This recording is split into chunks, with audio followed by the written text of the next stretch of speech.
And so part of this workshop, Jay, is just us kind of sharing uh, how we've kind of come to our curriculum and how the curriculum for Net Generation and Canadian tennis has kind of evolved into what it is, and you know what we like so much about it, and how they're different, how they're similar, not necessarily which ones are better, but just how we have gotten to where we are today, right? Yeah, I would completely agree with that, right? I think, I'm going to give a very brief history on how everything came about. How 10 and under, Net Generation, kids tennis, whatever it's called, using the scaled equipment, like how that all came about, right? I mean, it's being done for years, but quite honestly, in North America, it's pretty new to us, right? Especially in the U.S., it's very new, right? I mean, I think it was introduced in the U.S. sometime around 2006, 2007. It really started to gain traction about 7 years ago, right? When the ITF mandated that all tennis nations had to use the scaled equipment in tournament formats. So the USTA got on board with that at that point, and now now it's being used quite a bit. And so I think taking a look at where it came from and how it's to be used is really is key, because quite honestly, when you look at some of these nations like Canada, Belgium, France that have been using this equipment for a while, and they're really starting to shape and detail their curriculum and give that knowledge to their coaches, and get coaches in the trenches who are really motivated and driven, right? They're really producing some very strong players. And what you're seeing in Canada in the top players, right, in the men and the women, is based around those players that came from that system that was began 17 years ago, right? Yeah. So it really is a powerful tool when it's used well and coaches have a good understanding of it. And I think that's a great intro right there. And Jason, I'm gonna quickly give your bio here for everybody, and then I'm gonna let you just continue to talk about the NetGen and the Canadian system. And when you're done, I'm gonna jump in. I'm gonna talk a little bit about the NetGen experience for me and my staff, and how it's kind of molded our curriculum. And I'm sure we're going to go back and forth a bit about how you come to your curriculum as well. But I think having this understanding of how and where we got to where we are now is really important. So I don't want to mess this up, so I want to make sure I get this right. But Jason Joseph is a level 4 high performance coach and a level 4 junior development coach, the highest level of sports science coach education levels in the United States. He is also a USTA High Performance and Tennis Canada High Performance certified coach and USPTA Elite Professional. As I mentioned before, he also sits on the USPTA Eastern Board of Directors as the Educational Committee Chairman. So Jay, I'll let you run with it, and good luck. All right, thank you. I'm going to share my screen.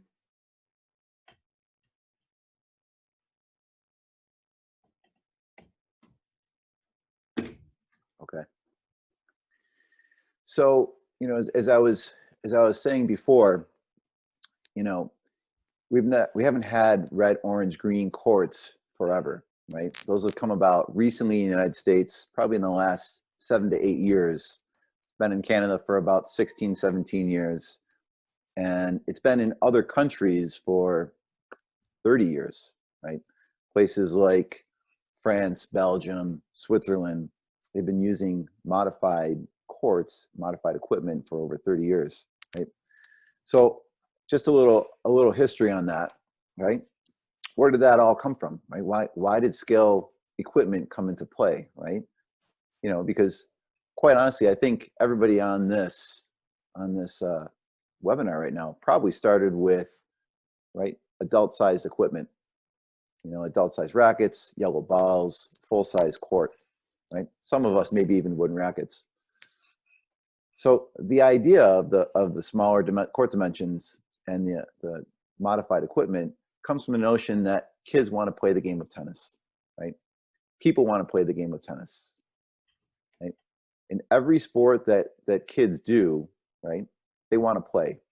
They don't necessarily want lessons. They want to play.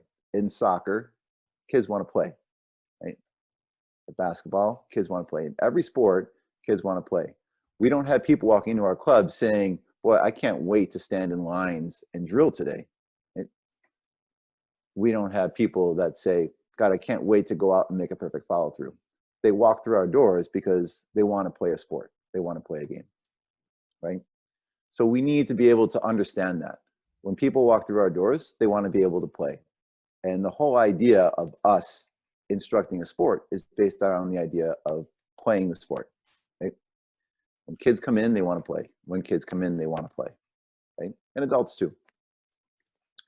So modern methodology and pedagogy, methodology is just the method that you use as an instructor, right? To be able to give information to your students and help them to be able to develop. Pedagogy, especially in athletics, is getting the body to change and be able to do what you want it to do, and the athlete to be able to do what you need them to be able to do. So modern methodology and pedagogy for teaching and retaining tennis players is called game-based coaching, right? That's where it's based around the game. This came from the idea back in an English university called Loughborough back in the 70s, where they understood that teaching games for understanding created a sense amongst people, right, that they got really excited about the game. So the learner got excited about a game, seeing it, they got an appreciation for the game, create an idea of what they had to accomplish in the game, right? So in tennis, it's getting every ball back into play, finding a way that your opponent could possibly make an error, right? And then start to develop skills to make yourself better and perform the game better, right? And it became sort of a cycle. That got translated by a Swiss tennis instructor, right? Where he called it méthode des actions, which basically transfers now into actions method, where you're constantly moving, right? You're playing the game, you're learning the game, you're getting better at the game. Tennis Canada adopted that strategy back in the late 80s, right? And that methodology. And since then, the ITF has identified that as the best way to be able to develop athletes. So the idea that game-based coaching, building players, teaching players around the game, created a need for children to be able to use equipment that'll help them play the game immediately, right? If they're using equipment that's large, heavy, right, in game areas, surfaces, courts that are long, wide, right, it becomes very difficult for their bodies to be able to play the game in a way that adults play the game, right? So the USGA saw that potential in this back in the very early to mid 2000s.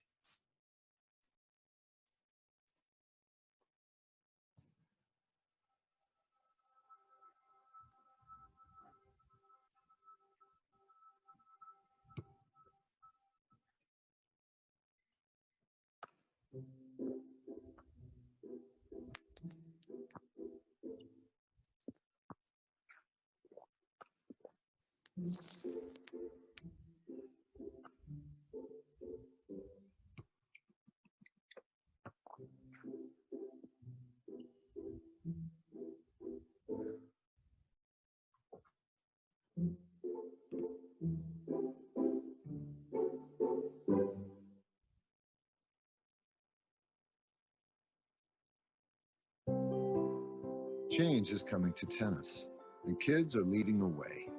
It's called 10 and under tennis, and it's a fun way for your kids to really learn the game. With courts and equipment modified to fit them, kids will develop faster and better and enjoy themselves along the way. So get your kids involved now. With 10 and under tennis, every child can learn to love the game.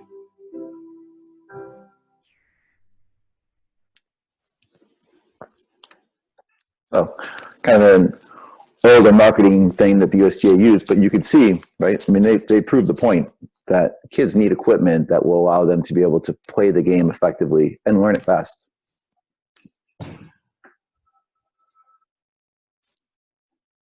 Right. So research has shown that the use of modified equipment definitely accelerates learning, right? And so changing the pedagogy towards something that's more game-based was really important. And as you saw in the commercial by by USTA in 2012, the ITF created that change, right? They got all the top 25 tennis nations on board to be able to say, okay, you must use the scaled equipment in your tournaments in designated ages, right? Along with balls and rackets in those ages for your sanctioned tournaments. So that means USTA, like all the other top 25 tennis nations, have to be able to abide by this. The beauty of this, though, right, is it's not just some kind of a gimmick. And I kind of hear that by older coaches, right, that it's a gimmick. The reality is when you use it and you get kids playing the game early on, they start developing a lot like adults, especially competent adults, right? So in this video, you can see that the kids that are going to be playing, they'll show kids in the beginning, and they'll overlap that video into here with adults, that the tempo of play, which the tempo means like the time between impacts of players, the tempo of play is very similar to high-level professionals, right? The tactical level of play is similar to high-level professionals.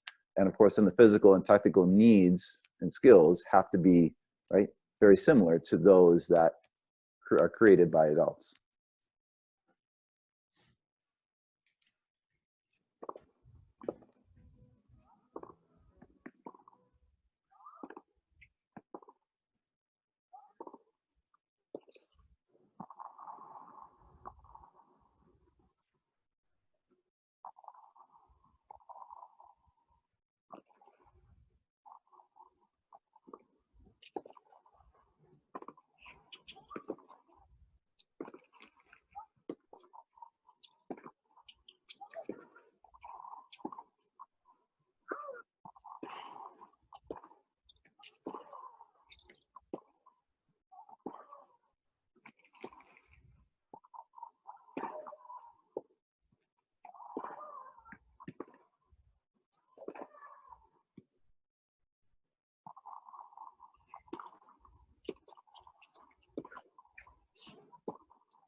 So you can clearly see that even though the kids are hitting slower than the higher level adult players, because of the court dimensions, it creates a game that's very similar to the adults with tempo, right, and level of play and tactical proficiencies that are very similar to adults.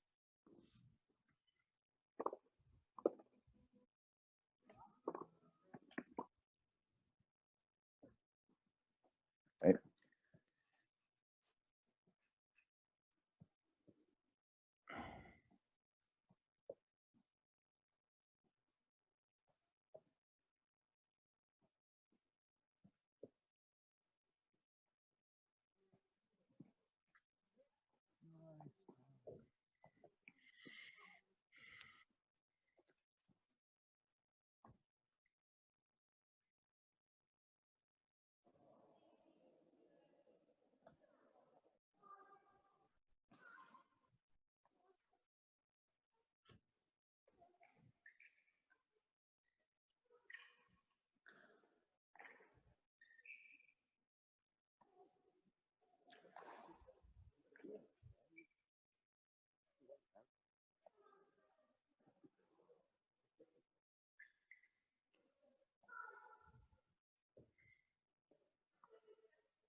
Yes, yes. Right.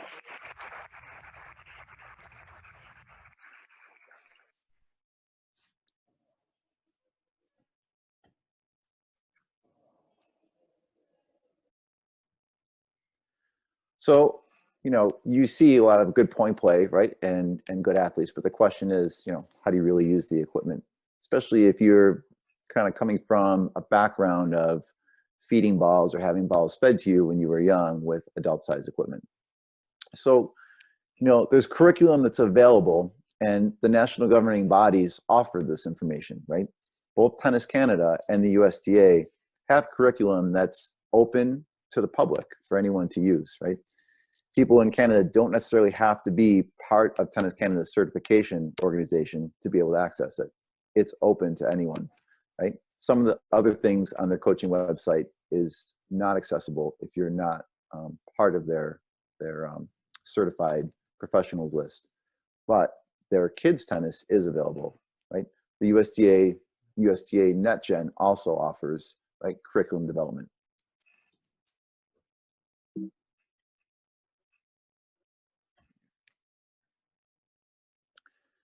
Right, so Tennis Canada has a large supply of it, right? And under their kids tennis tab, you can find all sorts of red court. They have a red court curriculum in book form that goes basically from beginning to end of red court. Same for orange. They have a long-term athlete development, as well as more recreational curriculum, such as their learn to play models. So this is an excerpt from one of the videos in their files there that you can access.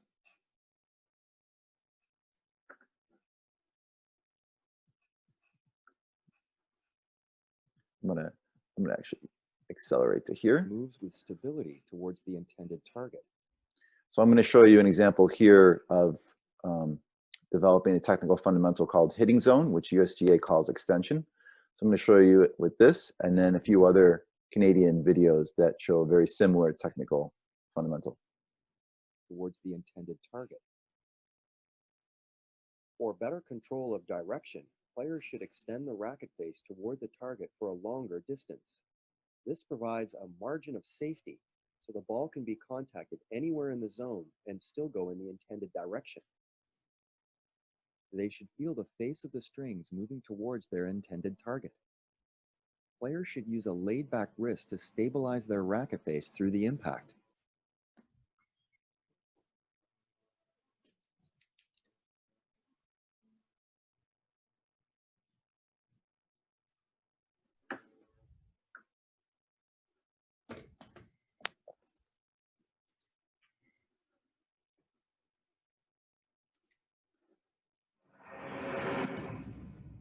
Hi, I'm Neil Parker. Welcome back to GBA Tennis. Just had a chance to watch Marcos Bagdatis here in Vancouver. Check out his hitting zone on his two-handed backhand. A hitting zone is the distance your strings travel in one direction towards the target. And we've represented that here with some tennis balls. You can see he could hit the ball in any one of those areas, and it's going to go where he wants the ball to go. So it's a very long distance that his strings travel towards the target. He really extends his arms forward. Incredible backhand and incredible hitting zone from Marcos Bagdatis.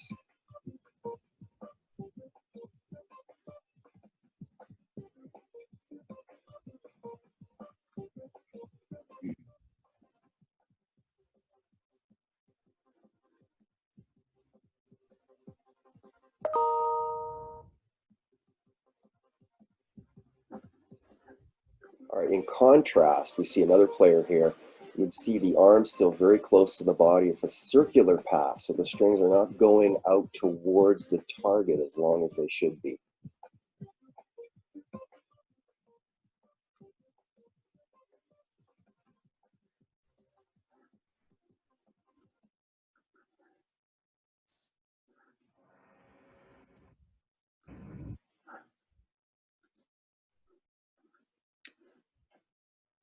And here's another one, right? This is actually Tennis Canada's Learn to Play curriculum, right? So it's for more of the community-based, right, or recreational play.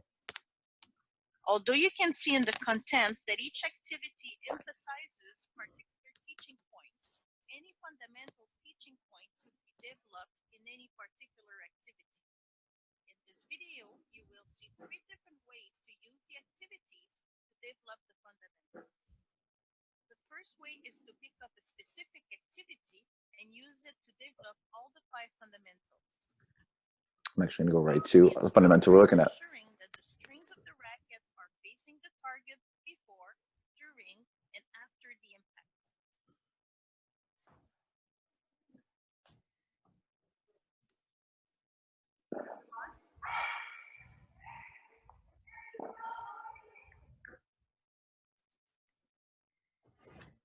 Although you can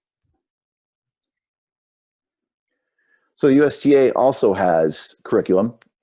They put a lot of their curriculum on their app, which anyone can download and access.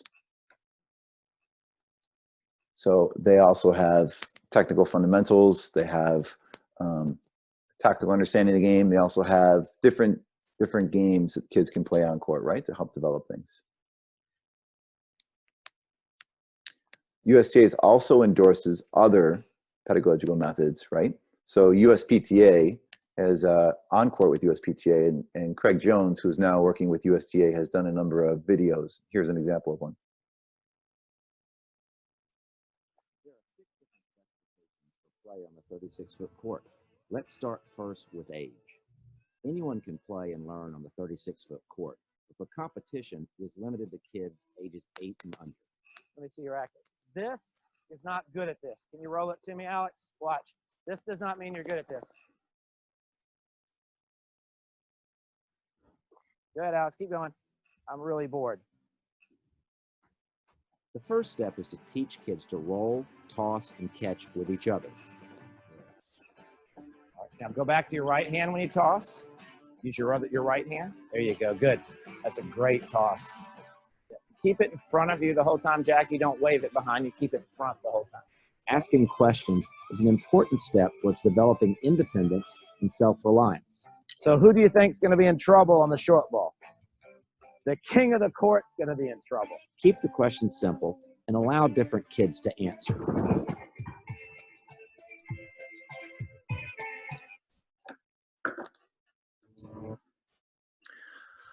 So that's basically it. You know, I'm giving you a sense of where to find curriculum, and then how to be able to use it in a more game-based sense. So far, any questions? If any of you guys have questions, you're welcome to throw them in the chat box, and we'll take a look at them. Thank you, Jason. I think the footage and the quality of the curriculum is just worlds better than it's ever been, right? And it's more accessible than it's ever been. And I think that is just so important for so many of the coaches. I'm going to just load up my screen here. And, you know, I think, you know, Jason, when I first was introduced to 10 and under tennis, I thought it was fantastic. I thought it was really great, well thought out, and curious to see how it's going to be implemented, right? And I think that the coaches that are using it and have access to it, it's a no-brainer.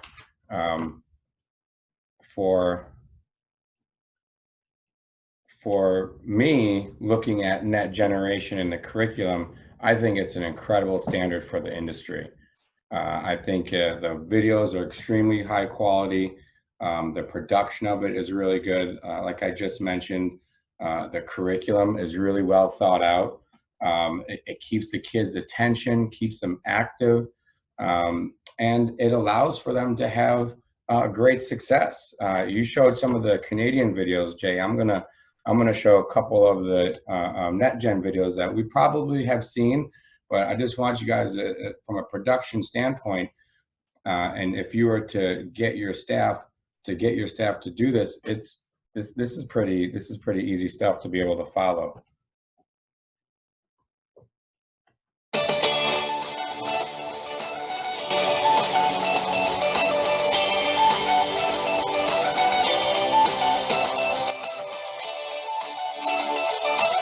This is ice cream cones with partner. Players are in pairs. spread out around the court. One player tosses, the other catches with a cone. The ball is tossed up, at least to head level. The partner lets the ball bounce and catches in the upturned cone at waist level. Once successful, the ball can be tossed higher and farther. You know, this kind of activities and curriculums, we use this all the time for when we're in the community, when we have typically like double-digit kids to pros, we'll have them doing these kind of activities. Now, these activities that you just saw were, this activity was red ball, but we created our own similar games that simulate the same kind of sensations, the catching, the hitting. One of the kids' favorite games when I first took over the program was jail, you know, and one of the things that they love about jail is being able to catch a ball. And what I found very frustrating about jail is when they're trying to miss the ball to get to jail. So we created a couple other games that kind of allow the kids to work together, encourage them to make the ball in the court. And it's kind of a combination of half-pound lobster trap and ice cream cone with a partner, but we have them do it over the net. What I really do enjoy about the NetGen curriculum is the different skills that it gives the kids, right? The character skills, the team games, the athletic skills, tennis skills, game skills, and at-home skills. I think all of that stuff is fantastic, and the way that they have it all laid out pretty cleanly. When you again present to your staff this kind of stuff, and you have videos to back it up, it becomes easier to schedule like a staff meeting and be able to talk about these things and go over the direction of your curriculum and your program. Again, from a director side, this material is fantastic because it's already there. You don't need to feed when you're on the court. This gives you the opportunity to walk around with the kids, help the kids that need the help. And once you get a good sense of the curriculum, it really allows the pros to allow their personality to shine. You know, once they know what games they're doing, what the rotations and the order is, that's when you really get to see the relationship between the kid and the pro. And that's ever so important, in addition to just memorizing curriculum. Just to be clear, we support all the whole Rogi pathway, from foam, red, orange, green, and yellow. We support it all. Our curriculum is based around some of the NetGen activities, but most of our orange ball curriculum in particular, that I'm going to be talking about today, is based around the success of the red ball kids. And so we have two levels of red ball kids. We have our red entry and our red intermediate. And once they progress from red intermediate, or when they're in the middle of red intermediate, we get them to do what's called a red rally club, where they learn how to rally together. They are rewarded for getting rallies up to 4, 6, 8, 10 with their partner. They're rewarded with Mike Barrel's Court Warrior cards that gives them like these superpowers during the point play that they can use before the point or after the point, so that they could call the ball out. They can reverse the score. I'm sure some of you are very familiar with this. But in Red Rally Club, we teach them to work together, collect these cards, and then the second half of Red Rally, which is an hour-and-a-half program, they are working on and they're learning how to play, you know, like a 7-point tiebreaker, very loose version of that, of a tiebreaker. And Jay, you've brought your kids over to our place, and we've done that. And again, just a very informal introduction to match play. But those kids get moved into our orange ball intermediate. And that again is based around the success of kids on red ball, just being able to get it back and forth. In orange ball, now it's not just getting it back and forth, but it is now they're learning more of the skills volleys, how to cover the 36-foot court. It's a lot bigger, or the 60-foot court. It's a lot bigger than the 36-foot court. So the physicality becomes an issue. This is where we introduce in our curriculum just very minimal exercises, 10 jumping jacks, 3 push-ups, 5 mountain climbers.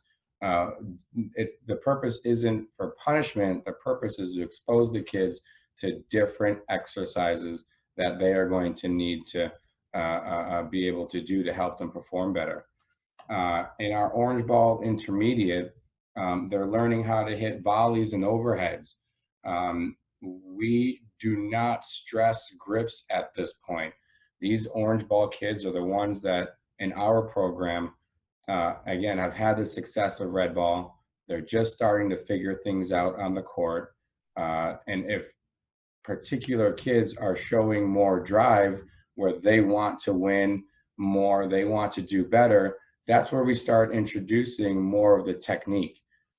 We've found that just introducing technique at a very early age, the kids become a lot more disengaged, and especially at that entry level, and it becomes harder for them to want to continue to stay. So we start to introduce more of the technique at the Orange Ball level when they're learning their volleys, when they're learning their overheads, when they're learning more of a full serve instead of a grip it and rip it serve.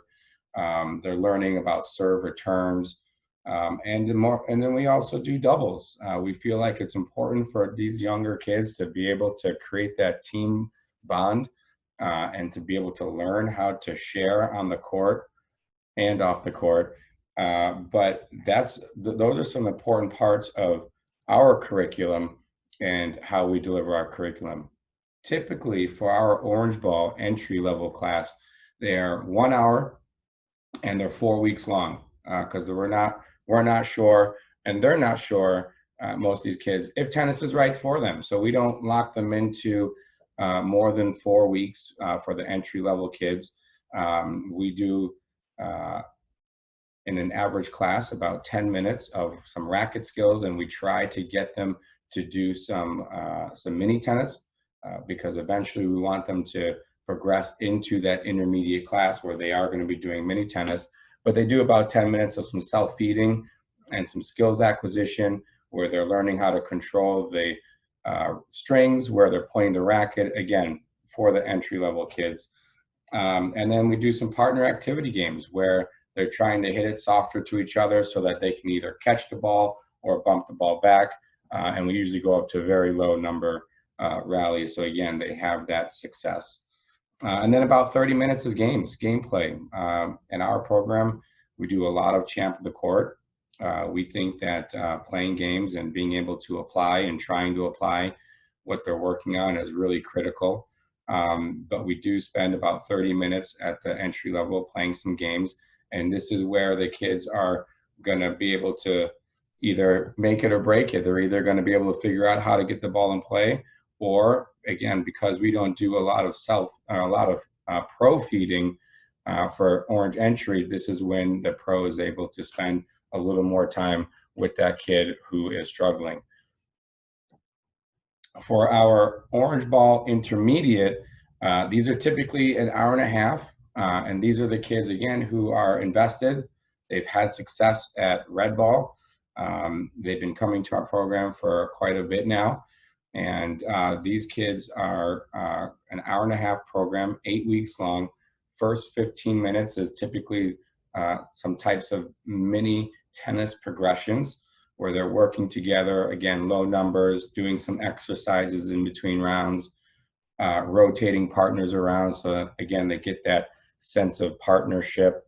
And we do, depends on the class, but maybe about 40 minutes, 45 minutes, it depends, of drills where, again, these are the Orange Ball Intermediate kids. So now we want to spend a little more time, especially when we're doing the volleys and the overheads and the doubles and serve and serve returns, of just letting them know, giving them more of the technical and tactical aspects of where they should be and what they're trying to accomplish out there. Overall, from a broader sense, For our red intermediate kids who are an hour and a half long, we want them to have fun. We want them to fall in love with the sport that we love. We want them to learn some basic tennis skills. For our red ball, we only teach them forehands, backhands, and serves. We do spend a lot of time on teamwork and building team camaraderie. And we do spend a lot of time on gameplay, kind of like what Jason, you were saying beforehand, is that the kids want to play. So we spend a lot of time on the gameplay. As I mentioned earlier, they go into the Red Rally Club after they've started the Red Intermediate. And in Red Rally Club, that's where they're learning match play. That's where they'll continue to learn how to work together. For our orange ball entry, again, on a broader sense, we want them to learn about mental skills. And that means whether it's socializing on the court with other kids, whether it's learning how to think on the court. Some of these kids we need to tell them how to be thinking about winning points or how they're playing on the court. I'm sure, Jay, you get a lot of, when you ask your kids, how'd you do? Good. I don't know. And what we start to do at this orange intermediate level is teach them how to think and how to evaluate how well they're doing compared to last time, compared to 6 months ago, compared to a year ago, and just get them to have that general sense of where they are in their own progression. We want them to focus on or to think about their physical skills. You know, are they physically able to play these points? And as you saw, and as we've all seen from some of these points these kids are having, they're physical points. They're full on swinging at the ball, and they're moving all over the place. I think it's fantastic, but for some of these kids, they're not quite used to that.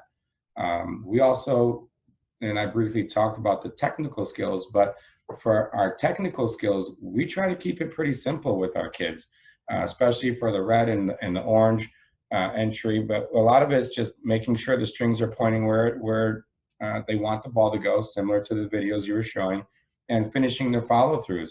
Once they get to that orange ball intermediate, now they're learning there's different shots where the volley, they have to stop the contact. They can't follow through. The overhead has a shortened backswing. And this is all new stuff to those kids.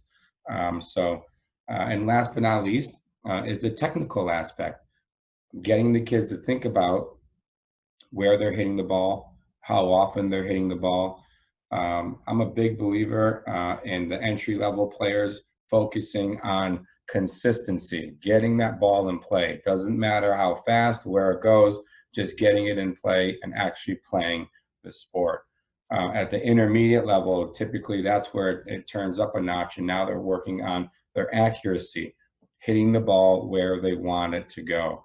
And in an 8-week program, sometimes it's just not enough time to go over all these skills, but we do make sure that we give kids 2 weeks, and our staff 2 weeks for each of these kind of themes to work on with the kids. And as most of you know, as instructors on the court, some weeks are better than others. Some weeks the material really sinks in well. Some weeks we do have to do it all over again. I talked a bit about the Orange Intermediate. This is for our staff as well, to basically understand what it is that we're looking for from our Orange Intermediate ball kids.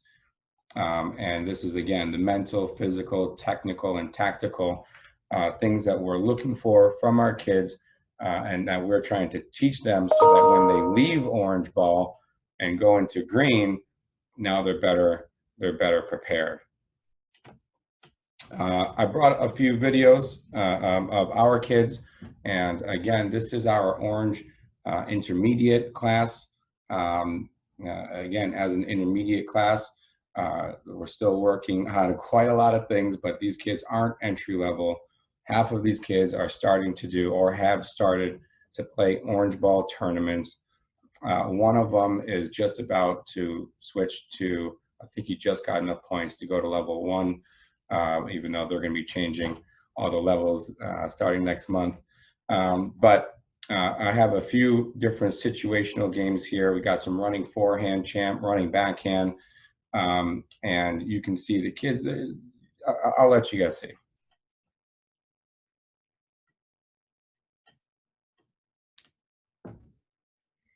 So this is one of our backhand champ games. This is one of our kids, Justin. He has played, I think, just enough tournaments to move on to level 1. I love Phoebe, and she just drops her racket and runs. And in this game, if you win, you go to the champion side. If you lose in the champion side, you go to the challenger side. And here we're just introducing these running backhand skills for these kids and getting them used to hitting on the run. Most of them are getting their follow throughs across their body. It's not perfect by any stretch or mean, but this is where, again, the physicality in this specific situational game is what we're looking for the kids. How well are they moving? This is different than they're used to from red ball, and it's going to be different than when they get to green ball. So this is, in this game, this is Tower of Power, where the kids have to hit the first ball in the air, and I believe they have to hit all of them in the air. But this is, again, where we're just introducing the volleys. This is probably one of their first volley games that the kids will be playing. And after doing drills for about 40 minutes, where we'll work on a little bit of everything, but if it's volleys and overheads we're focused on that week, we will spend a little extra time going over their ready position, moving towards the ball, their wrist when they're hitting it, and we start to introduce some video analysis. This is Champ of the Court, and again, as I mentioned, this is where we just start to have that conversation with grips. As you can see, Justin had a full-on Eastern, maybe even semi-Western grip for his serve. That's something that we are working on with him, and a lot of the kids are still using those grips, and until they are confident that they're ready to compete and get those balls in play, we don't usually touch those grips until that point. But I think for our curriculum, and when we're curriculum building, we're trying to think about what we want them to be able to do, where they're coming from, and where they're going. This is a conversation that I think everyone should be having with their staff, with their program directors, just to at least get a sense of where is all of the coaches, where are all of you guys with your curriculum? How well do you guys deliver similar curriculums? Jay, I know that for you, Jason, you have a little bit of a different situation because you are the main coach there. But for some other clubs where they have multiple coaches teaching the same level, this curriculum building conversation is really critical to be able to have some continuity in the classes that you're offering. So that's how we've kind of come to where we are with our curriculum. As I mentioned in the beginning, it's not perfect. I'm not here to say that our curriculum is the best, but this is what is working for us, and it's always evolving. And we're just excited to get these kids playing and have that interest in the kids. And as they get better, then we start turning up specifically the technical, the technique, the grips, and the positioning a lot more. So, Jay, with your kids, because your kids as well, you have a bunch of kids that are moving from red to orange, correct? Now, how do you create your curriculum around that? I assume it's going to be different than mine, but what is it that is important to you when you're thinking about their curriculum? Going from red to orange is a big jump. Going from any court dimension to the next size up is a huge change, right? And red to orange is big because as you said, you have it's the same scaled up, it's the same dimensional sizes, but scaled up almost double the size. It's about 2/3 the size bigger. And for me, you know, the beginning part is just having a comfortable sense of the ball speed, because the red ball and the orange balls are different. They move in flight differently. They bounce differently. So that's a big difference for kids. That was the first step. And then the second step is, like you'd pointed out earlier, right? With a larger space to cover, they have to become more physical, right? And that means moving laterally really, really well, moving forwards and backwards really well. And you know, I mean, this is our presentation today is simply a survey of this. It's simply just shaving off the top surface of this, right? Yeah. But as you start digging into it, you know, things when it comes to changing from like red to orange, orange to green, when it comes to changing court sizes and changing ball speeds, it becomes very challenging, especially at different age groups, right? From red to orange, many kids still don't have depth perception that's really detailed. Right. So on an orange court, when the ball comes faster and deeper, it's very difficult for them to recognize that, right? And so we do a lot of work in perception skills, right? Trying to recognize the ball as early as possible and trying to prepare as early as possible, so that, you know, as their bodies develop and as their systems develop, right, they're already prepared with those skills, and they can make the jump a bit quicker. Yeah. Yeah, no, I totally agree. And, you know, there's also not just the curriculum side and thinking about it, but it's also the director side, you know, getting everybody on board, getting everyone to have this conversation, so that there's that continuity in those classes. And if there's someone on your staff who doesn't agree, that's where you start to hash these conversations out, where at least you can come to an understanding of what it is that is expected of the pro to teach out there, right? For sure, absolutely, for sure. I'm gonna address Zach White's question. Zach put something in the chat, which was, you know, I think stirs a good conversation, which was what is your methodology for recognizing that it's time for a player to adapt the equipment and progress to the next set of demands, equipment, court space, and so on? You know, that's a great question, because, you know, Jason, watching some of your videos, you're watching those kids play those amazing points, and I'm thinking to myself, and I would assume other coaches are thinking to themselves, man, if I had those kids in my program, I'm pretty sure the parents would not be happy that they're still, you know, that they're still playing on a smaller court.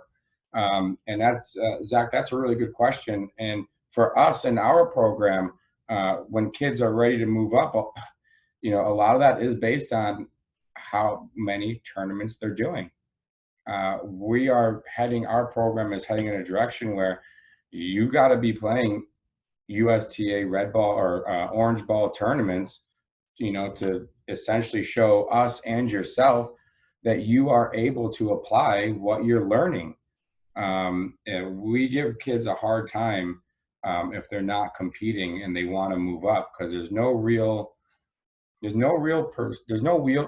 way to say, hey, you're ready. Is it because this kid won running backhand champ of the court? Does that qualify them to move up to the next level? No. You know, and for us in our program, it is about applying what you're learning. How well are you applying what you're learning? If you aren't playing points, it's going to be hard to apply it. Now, yeah, that means some kids aren't going to compete, and that's fine.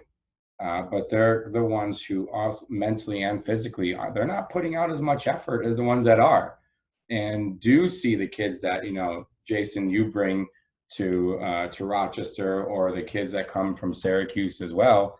They start seeing those kids, and they just realize there's a whole nother world out there.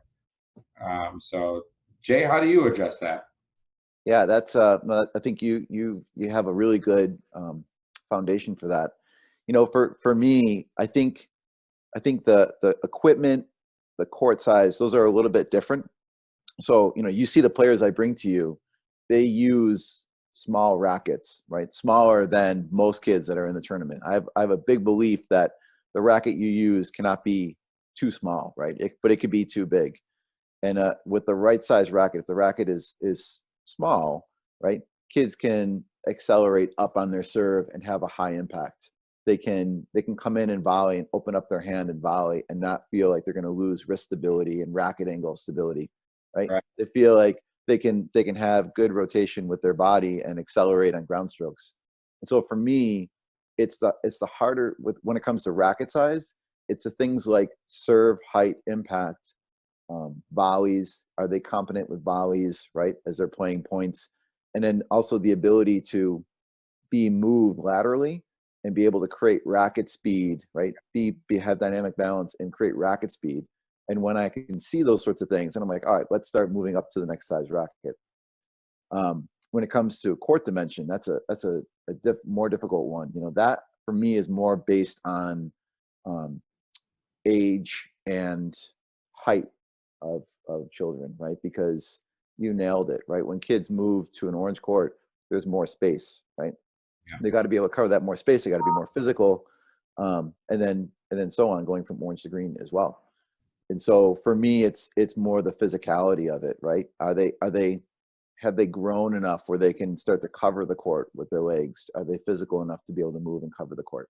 And I think you know, for me, it's not, kids don't go red to orange, right, or orange to green. There's this blended time, right? Yeah. There's time where, and it's a good 3 to 6 months where they're really playing both court dimensions, right? They're transitioning to the next court size up, but at the same time they're still playing, training a bit in the previous court size. And there's really nothing at all wrong with that. There's nothing at all wrong with kids playing in courts that are smaller than usual, right? I mean, I had a couple of orange ball kids play some red ball, and you know, the one girl just comes up and does a swing volley winner, right? I mean, she was never taught a swing volley, never done anything like that, but she did it because she could do it, right? Because she's playing in orange court, right? And all of a sudden she's playing red court, a smaller court, a little slower ball. She has the time to see those things earlier, move in position earlier, and be able to execute. So, and then it builds her confidence. So there's definitely a transition period with the two. And it's interesting you mentioned that transition period, and what's been really frustrating for us is and everybody, but since the lockdown, we were starting to have these new groups, advanced groups, where it's orange advanced, where we're teetering on a green advanced, and a red advanced, where exactly what you said, Jay. Half of the class is on one ball, the other half is on the other ball, and we would do that for just that advanced level. But again, with the lockdown, with the shutdown, it was just too much. Not enough kids at the right levels were able to put classes together. So we had to prematurely move some kids up, and we had to hold some kids back, and it was very frustrating for us because, Jay, I agree with you. And I think that's really important, that transition. You can't, well, I shouldn't say you can't, but it's really difficult to throw a kid from red right onto orange. Forget about just the tennis as it is, but also the emotional experience as well. Those kids on the orange ball, they're now a little more social than the red ball kids. They're a little more cliquey than the red ball kids, And so it's also that different, how do I fit in? And they start realizing that social aspect is also part of it, Mm-hmm. But, yeah, I think it's something to I identify, right, with just circling back to Zach, right? I think, you hit it. I find the same issues, right? You have a group of kids who are all developing together, but right. No one person, no one child or anyone, no one person learns the same speed, right? No one person learns the same way. No one person has the same motivation. And of course, no one child grows the exact same, right? They're all growing at different speeds. They're all changing at different speeds. So it's very challenging. You know, the group that I bring up to you, it's like, that's my competitive group. The group that I bring, you know, to come to your place, Jason, they, you know, when we played the last tournament, which was last month, you know, they all just transitioned from red to orange, but there's no doubt about it. They were not all good orange ball players, right? I mean, you could see there's a wide range in there. And if I was in a larger program, I probably wouldn't have transitioned all those kids. But because they're all a group, they're all socially connected, and even the lowest level one was okay, was competent, Yes. right? It's sometimes you have to make that decision and say, all right, I know the group is, the large part of the group's ready to transition. Can the tail end, can the caboose hang in, right? While you do that, and ideally play some, you know, smaller sized events as well, right? Yeah. Unfortunately, with COVID, so we were traveling, you know, over to Ontario in 2019. We played 6 tournaments in Ontario in 2019 in red ball, because there was a lot more red ball competition over there than this way, right? We came to your place 4 times because, you know, you and I just said, let's build up a little, let's have a little team competition, right? But, you know, you don't see that there's many red ball competition in this way. In And West. yeah, exactly. And so so we did that, but now with COVID, we can't get over the border, right? So everything has to be here, and that's basically orange ball tournaments. Yeah. Yeah, no, it's definitely, that's definitely a challenge. But, you know, one of the things that you know, from a program director point of view, your challenges in a smaller club are different than mine with a larger program than yours. But my problems are different than, you know, some of the larger clubs with the staffing and getting everybody on board. And as True. you know, as most of us know, the larger the staff, the more points of view you're going to have, and probably the more different point of views you're going to have. But it's, again, very interesting how all these curriculums, whether, you know, you're independent like yourself, a small place like myself, or, you know, even a larger corporation, you know, how you have come to your curriculum and what you're doing and how you're doing it should be examined periodically. You should be going over it with folks, with your program directors. And, you know, one of the sensations that I think some pros need to be careful with is oftentimes pros feel like they're stale doing the same stuff with the same level of kids, right? And they feel like they just need to, I just need to do something different with the kids. But when you're from the kids' angle point of view, each ball level, they're learning different things. So it should be the same at each ball level. It should be some kind of consistency in how it's being delivered, right? Yeah, absolutely. Yeah, there's no doubt about that. But I think, you know, that will also be based on the type of program that it is, the type of group that it is, right? If it's a more recreational group, then you probably could spread out and do more different tactical situations, more different, right? If it's a more competitive group, it's going to be about development, and you're gonna train it till you get it. Yeah, no, absolutely. Are there any more questions that we could field from our viewers? Is there anything that you want us to just talk about or think about, or any thoughts you want to share with everyone?